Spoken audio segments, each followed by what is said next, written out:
In today's show, we'll be covering magic internet money. But before we get into it, I would like to highlight that this phenomenon of magic internet money has recently drawn the attention of one of my favorite authors, the world-renowned clinical psychologist, Dr. Jordan Peterson. Dr. Peterson is a disciple of the Swiss psychologist Carl Jung. Jung was the first to coin the term archetype. Jung would describe an archetype as a recurring theme or symbol throughout literature and art. When talking about archetypes, Dr. Peterson often alludes to Harry Potter. With Harry Potter. Well, it's the battle between good and evil. I mean, Right. Voldemort is Satan for all intents and purposes. Yeah. So it's the battle between good and evil. You see, archetypes and mythology are very powerful. They can captivate us, move us, and spur us into action. In my last book, in Beyond Order, I talked a fair bit about Harry Potter, and Yeah. a lot of the people who like to take pot shots at me took pot shots at that because, I don't know, they think Harry Potter's beneath their notice or something. But, I kind of noticed that J.K. Rowling made several $1 billion building the biggest entertainment enterprise of the decade and rose herself from, single mother status, unemployed single mother status to richer than the Queen, and then occupied every movie screen for like 10 years. Yeah. Maybe something's going on there. Yeah. Well, these complex characters, they play out mythology, and if religion disappears in the culture in general, it pops up in our stories instantly. Now, what does any of this have to do with magic internet money? Well, it just so happens that the origin story of this specific form of money embodies two very powerful archetypes of its own. First up, we have the archetype of the masked vigilante.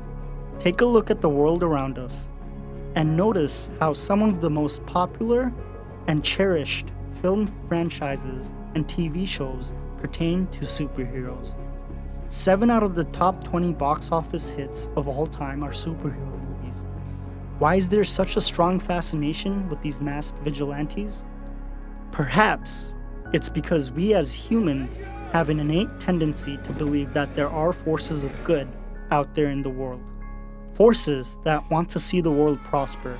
Forces that take actions in order to transcend our limitations and enable humanity to achieve higher states of coherence. Well, a little over a decade ago, this particular archetype of the masked vigilante was made manifest once more, in quite a rather astounding manner. In 2008, right at the brink of a global financial collapse, a faceless, nameless individual that went by the pseudonym of Satoshi Nakamoto published the white paper for the world's first open source, decentralized, and distributed digital monetary network. The most intriguing part of this tale is that in 2011, this entity known as Satoshi Nakamoto disappeared without a trace. No one knows who Satoshi was, where Satoshi is from, or if Satoshi is even alive.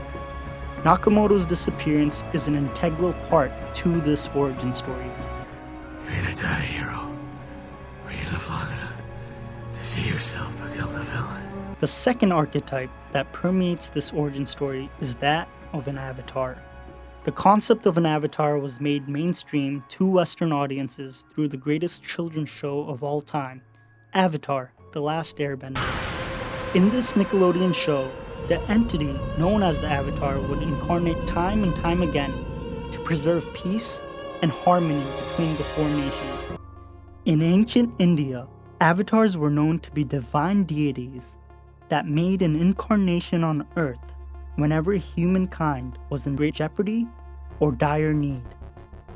Once the avatar's job was done, it would dematerialize itself, or in the case of Satoshi Nakamoto, just disappear itself.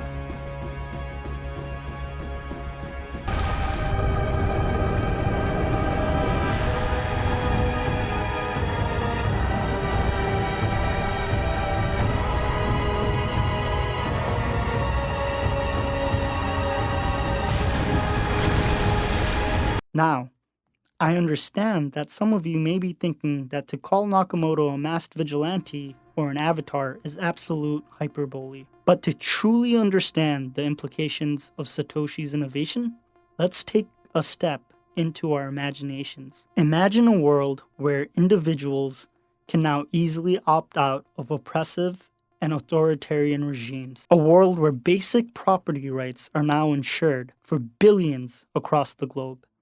A place where people can access free markets and conduct trade without intervention of any third parties. Contemplate, just for a moment, a world where tyrannical governments can no longer confiscate the wealth of its people through theft or excessive money printing. These lofty visions of a better world were realized in January of 2009 when Satoshi Nakamoto launched his masterpiece, Bitcoin. At the moment, there is quite a bit of hype and hoopla around Bitcoin's price action. But there is so much more to Bitcoin than just simply number go up. The Chief Strategy Officer of the Human Rights Foundation, Alex Gladstein, asserts that at its core, Bitcoin is a humanitarian technology, and even goes as far as to call it a Trojan horse for freedom. Many proponents of this tech are celebrating the practically free and instantaneous remittance payments that Bitcoin has enabled via the Lightning Network. As a matter of fact, due to the speed and efficiency of Bitcoin's Layer 2, President Nayib Bukele has onboarded the entire nation-state of El Salvador to Bitcoin by making it legal tender. About 3 million El Salvadorians, which is roughly half the nation's population, have started using Bitcoin. While El Salvador is the first nation-state to adopt Bitcoin as legal tender, publicly traded US tech companies have started loading up on Bitcoin as a part of their balance sheets. The most important thing to understand about Bitcoin is a bank in cyberspace. Michael Saylor's MicroStrategy and Elon Musk's Tesla have bought billions of dollars worth of Bitcoin for their corporate balance sheets. I do own Bitcoin, and Tesla owns Bitcoin, SpaceX owns Bitcoin. Jack Dorsey's Square has loaded up on hundreds of millions of dollars worth of Bitcoin. Why are you on stage with a human rights activist? What does Bitcoin have anything to do with human rights? Isn't it just about investment? Not for me. I mean, for me that like Bitcoin changes absolutely everything. And what I'm drawn to the most about it is the ethos, is what it represents, is how the conditions that created it are so rare and so special and so precious, and I don't think there's anything more important in my lifetime to work on, and I don't think there's anything more enabling for people around the world. Now that these tech giants have begun to recognize Bitcoin's unique monetary properties, it's only a matter of time before more individuals, corporations, and countries across the world wake up to this new monetary reality as well. Currently, only about 2% of the world uses Bitcoin.